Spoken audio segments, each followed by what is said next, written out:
Ever wondered what is the world's smallest country? The answer is Nauru. Located in the Pacific Ocean, this tiny island covers just 21 square kilometers and is home to around 12,000 people. Yet, despite its small size, Nauru holds one of the most remarkable and cautionary stories in modern history. It is the story of how extraordinary wealth, driven by phosphate mining, transformed an entire island paradise into one of the most environmentally devastated places on Earth. For thousands of years, seabirds nested on Nauru, leaving behind massive deposits of phosphate, rich guano. Over time, these deposits became some of the purest phosphate reserves in the entire world.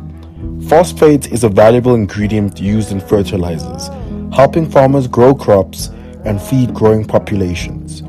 When European explorers and mining companies discovered Nauru's phosphate reserves in the early 20th century, they quickly realized the island sat atop a fortune. Mining under colonial administrators, first by Germany, then later Australia, then New Zealand, and soon after Britain, millions of tons of phosphate were extracted and shipped overseas while much of the profit left the island. When Nauru gained independence in 1968, its leaders took control of the phosphate industry. The results were astonishing. By the 1970s and 1980s, Nauru had become one of the richest countries per person on Earth. The government earned enormous revenues from phosphate exports. Citizens enjoyed free healthcare, free education, and many paid little to no taxes. The nation invested in hotels, office buildings, airlines, and real estate around the world. For a time, Nauru seemed like a success unlike any other.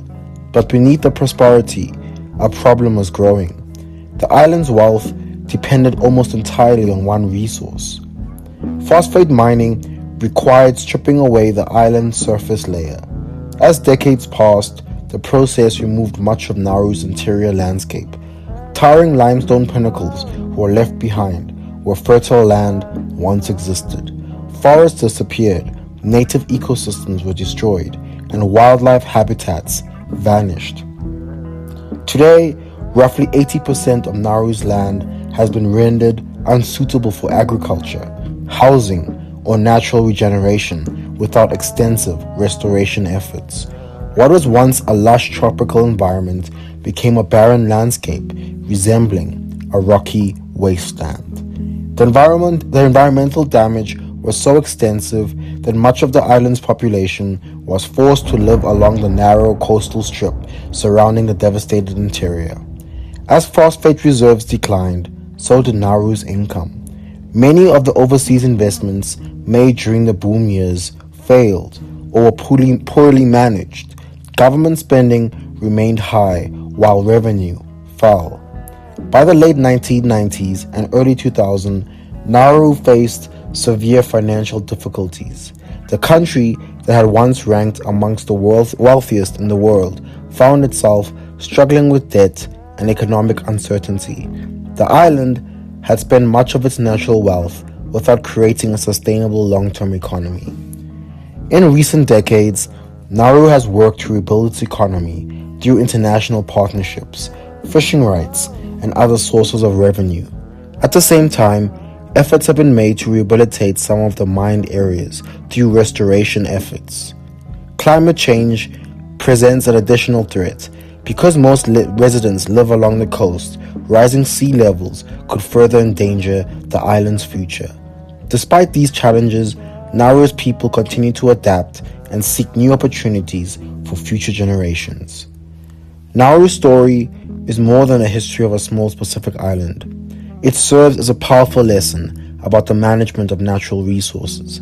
The island became incredibly wealthy from a single resource, but the environmental costs proved devastating, and the wealth did not last forever.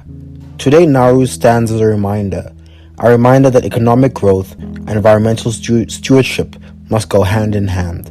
The choices made about natural resources can shape a nation's future for generations. For many travelers and historians, Nauru remains one of the most striking examples of how the pursuit of short-term prosperity can leave behind long-term consequences. It's a story that continues to spark important conversations about sustainability, conservation, and what it truly means to build lasting wealth. As always, wander always, but please wander safely. Do not forget to like and subscribe.